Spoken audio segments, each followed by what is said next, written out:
आज हम लोग पढ़ेंगे छठा क्वेश्चन। कह रहा है यदि कोण ए और कोण बी न्यून कोण हो जहां cos ए बराबर cos बी तो दिखाइए कि कोण ए बराबर कोण बी है। देखिए दोस्तों, यहाँ पे बता दिया है कोण ए और कोण बी आपका क्या है, न्यून कोण है, और आपका दिया हुआ cos ए बराबर किसका है, cos बी के बराबर है। तो हमें दिखाना है कि कोण ए किसके बराबर है, कोण बी के बराबर है। तो चलिए सबसे पहले हम लोग क्या करते हैं, पिक्चर ड्रॉ करते हैं। यहाँ पे सिंपल सी है बात कि कह दिया है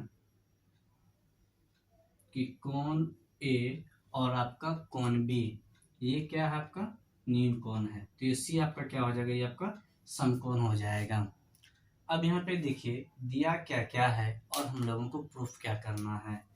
तो चलिए यहाँ पे देखिए सिंपल सी बात है, दिया गया उसे हम लोग क्या करते हैं, लिख देते हैं। दिया गया है, आपका दिया गया है cos ए बराबर cos बी, cos ए बराबर cos बी, ये आपका दिया हुआ है। और हमें सिद्ध करना है, सिद्ध करना है, क्या सिद्ध करना है, कोण ए किसके बराबर है, कोण बी के बराबर है। और आपका कह दिया है कोण ए और कोण बी क्या है, आपका न्यून कोण है।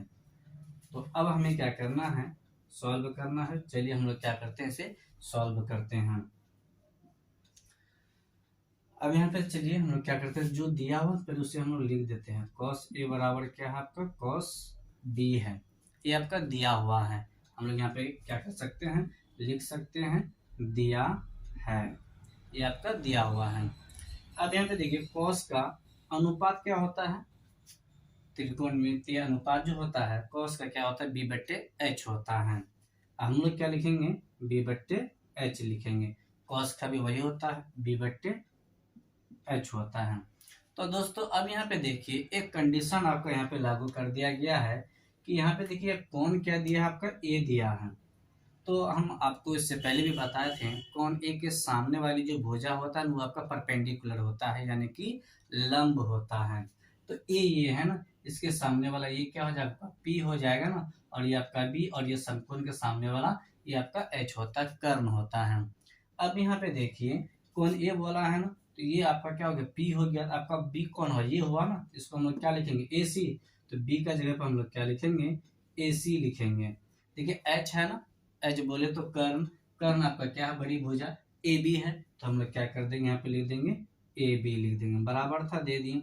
अब देखिए cos बी है ना, अब यहाँ पे देखिए हम लोग बी के सामने वाली जो भुजा है वो आपका क्या कहलाएगा, परपेंडिकुलर कहलाएगा, और ये आपका क्या कहलाएगा, बेस कहलाएगा, और ये हिपोटेन्यूस आपका है यहाँ पे।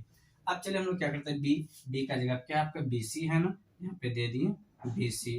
एच है, एच का जगह आपका क्या है, ए बी है, ए बी दे दिए यहाँ पे। अब यहाँ पे देखिए कुछ कैंसिल होने वाला है। अब यहाँ पे देखिए ए बी और ए बी आपका क्या हो गया, कैंसिल हो गया। आपका बचा क्या यहाँ पे, ए सी बराबर बी सी, यानी कि ये दो भुजा आपस में क्या हो गया, आपका बराबर है। ए सी किसके बराबर है, बी सी के बराबर है। देखिए यहाँ पे आपका ए सी किसके बराबर है, बी सी के बराबर, बी सी के बराबर है। अब यहाँ पे देखिए कि जब दो भुजा आपस में बराबर हो उसके सम्मुख कोण भी क्या होता है, आपस में बराबर होते हैं। देखिए एसी के सामने वाली कोण कौन है, वही आपका सम्मुख कोण होगा।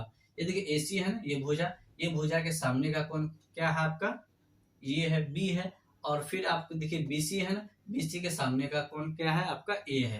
तो ये दोनों आपस में क्या हो जाएगा, बराबर हो जाएगा। तो हम लोग लिखेंगे एसी के सम्मुख कोण, एसी के सम्मुख कोण क्या है, बी है ना, तो लिखेंगे कोण बी बराबर। अब यहाँ पे देखिए बीसी है ना, बीसी के सम्मुख कोण क्या है, ए है ना, तो यहाँ पे लिखेंगे कोण ए।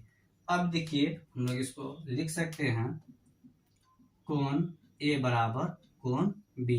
यही हम लोगों को कहा था प्रूफ करने के लिए कि सिद्ध कीजिए कि कोण ए किसके बराबर, कोण बी के बराबर है। तो ये हम लोगों का क्या हो गया, सिद्ध हो चुका है। काफी सिंपल है दोस्तों।